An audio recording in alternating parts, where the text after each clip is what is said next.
Hi everyone, my name is Eddie Wang and welcome to another Jin video. And today's video is not going to be about how do we beat people with Jin, it's going to be the other way around. Today we are going to learn how to defeat a Jin player. Considering there is a lot of cries on Twitter and random tier list placements where Jin is right up there, just right after Funkum Ram and Leroy Smith, which is a completely lie. There is Akuma and there is Geese as well, which are pretty strong. I don't think Jin is really that OP. He is strong, he is a consistent character, but he is really not to that level. And today we are going to highlight some of the obvious weaknesses that Jin have, and people that play against Jin don't really exploit these weaknesses. So we are going to look at those in order to successfully learn how do we defeat Jin. So Jin weak points. The point one is reach. Jin doesn't really have a good range in some of his key normals. For example, his jab doesn't really have good range. His 1+2, which is a 12 frame punishment, doesn't really have good range. Jin cannot hit you well in the ground like some other characters do, and he has to make a lot of things to actually hit you in the ground. So his ground game is very weak. Despite the Okizeme guide is something that I had to build in order to make the most out of our weak tools on the ground. And some people look at that guide and say, man, Jin Oki is too strong. No, it is not. We said in the guide that Jin is really not strong in Okizeme in Tekken 7, and for that, his Okizeme has been getting weaker and weaker with every single version that has been coming out.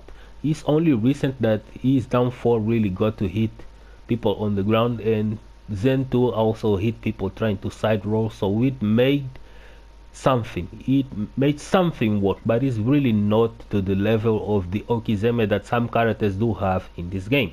So he cannot hit you well on the ground. He has reach problems. He has tracking problems as well, as you can stand up without getting hit by most of the moves that Jin can do to hit you while you're getting up. He also moves bad. His sidestep is bad.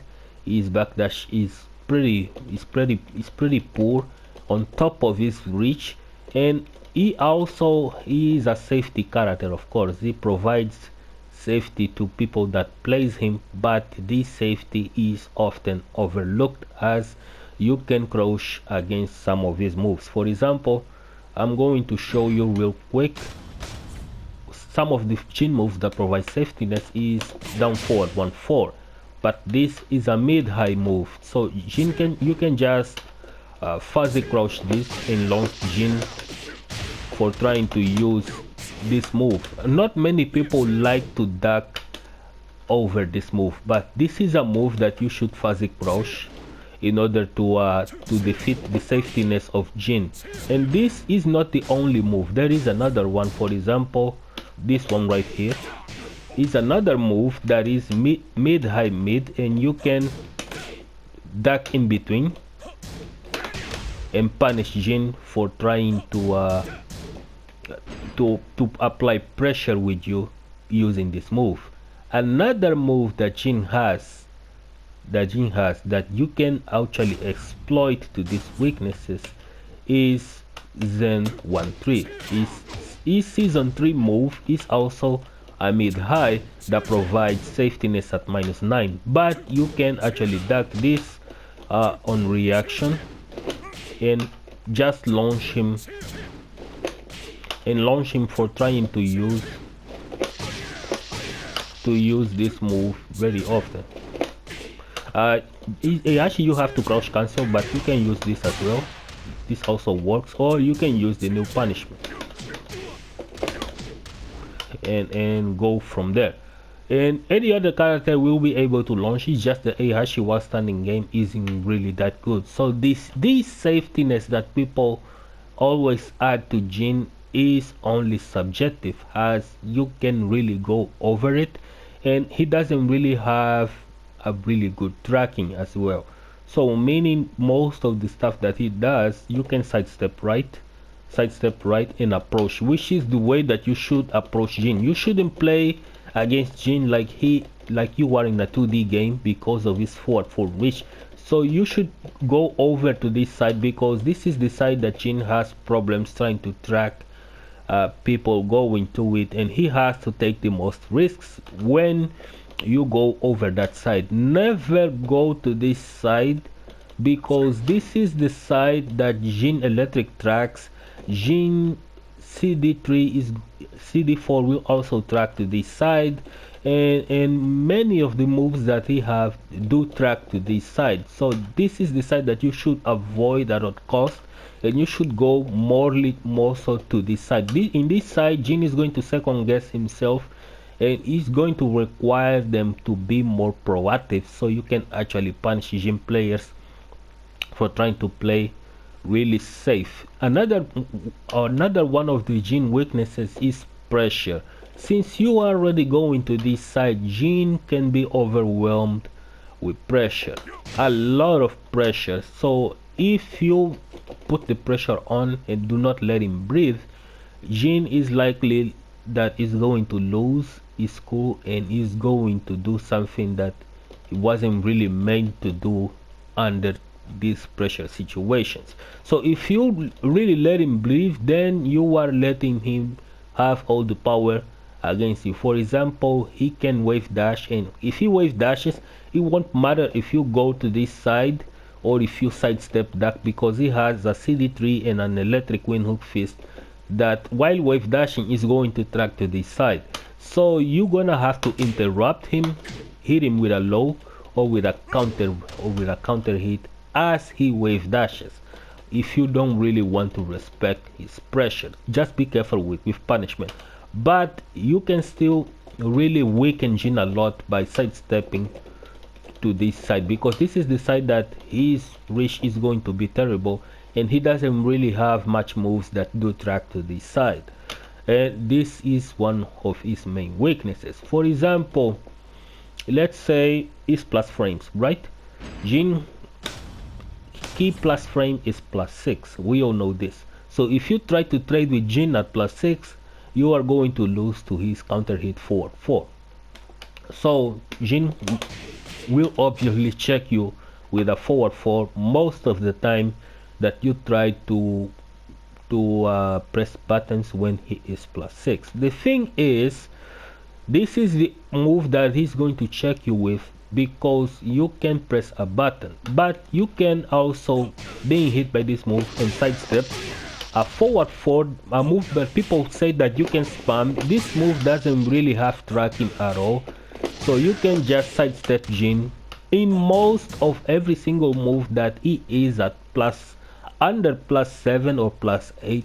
You can sidestep Jin and punish him. Instead of trying to press a button or run away, just sidestep, check out which move did hit you and sidestep. And if you do this correctly and he checks you with a 4-4, that's a free punishment. That is a free punishment. It doesn't matter if he goes to Zen, you still going to be able to punish. It doesn't matter if he tries to do like a 4-4 Zen cancel after.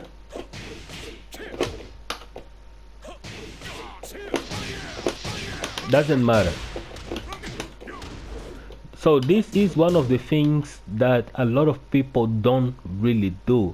You can sidestep Jin on any breach and just punish him for trying to use this move. Of course, if you go backwards, you are going to face the pressure. So sidestepping Jin is the right option, and avoid going to this side regardless, because you can miss the timing of the sidestep. So go better to the side that he tracks the less, so he doesn't have to hit you with, for example, a rage drive. Because if you try to go, for example, to the other side, let's say that he has rage, something I didn't explain on a video that I made. Let's say the opponent has rage, and while he is under pressure, for example, he does back forward 2-3 Zen into a rage drive. A lot of people, when they block this move, they sidestep to the left. This is the side his electric tracks. So it's much better if you go to this side, because this is the side where his electric won't actually reach you, and you get to punish Jin for trying to use such tactics. This is something that people don't really do. You need to know which side to step against each characters, because no one is that really perfect. Not even Falcon Ram and Akuma are the perfect. Of course, they do have moves that track better to their weak side. Even Jin does it. But the thing is, when people get hit by a back forward 2-3, they tend to go to sidestep. They tend to sidestep right against Jin. They go to this side. It's better if you go to this side, because this is the side that Jin is not going to track you even if he has a rage drive. So for example, if he does a rage drive and you are sidestepping to this side, Jin is going to hit you. So you're gonna have to go to the other side, which is the side that it tracks the less. So sidestep right against Jin, steps up every single time you make him block something. Give him a space, because his reach is pretty poor. He's pretty piss poor reach. He has T-Rex arms.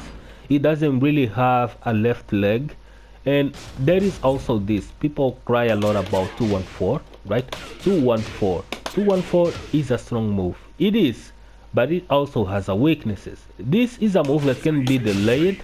2-1 into 4, 2-1 4, right?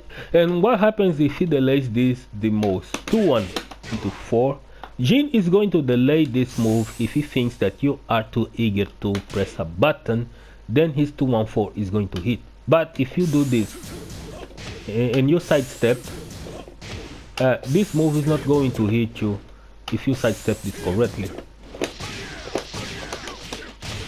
which is to the side that he doesn't really track. Of course, if you try to go to the other side, he's going to hit you, because this is the side where this move hits. You can also backdash, as you guys can see, and launch him.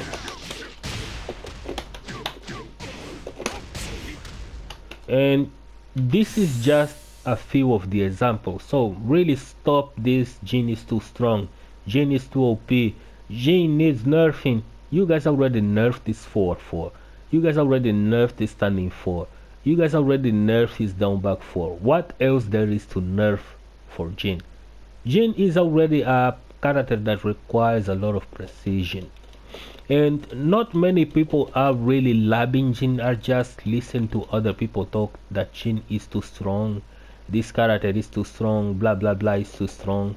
But not many people are really labbing out and check the things that you should be doing against Jin. Of course, this is all a perspective, and there are things that cannot be teached on. For example, it doesn't matter if Jin has these weaknesses. If the player is still better than you, then he's still going to beat you regardless. That is the point. No weakness in this game should be just a weaknesses. Every weaknesses should have a stronger point as well, which is the level where I think Jin is since season 2. Of course, not as much in season 3, but on season 2, if you had the right read, you were on point. And of course, if you didn't have the right read, you would lose. But people label this as being too strong. Jin is a strong character.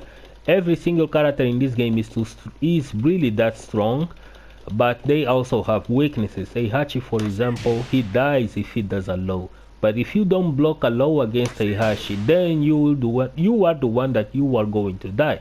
And every single time you try to block low against Heihachi, for example, let's say Jin is crouching because he reads that Heihachi is going to use a low so Heihachi can die, he can get you killed exactly on a different way using this, because this is a guaranteed 54 damage. So this is an unacceptable type of weaknesses, and no character should be his arm cut off because some people say so. I do not agree with that. So hope you guys enjoyed the video.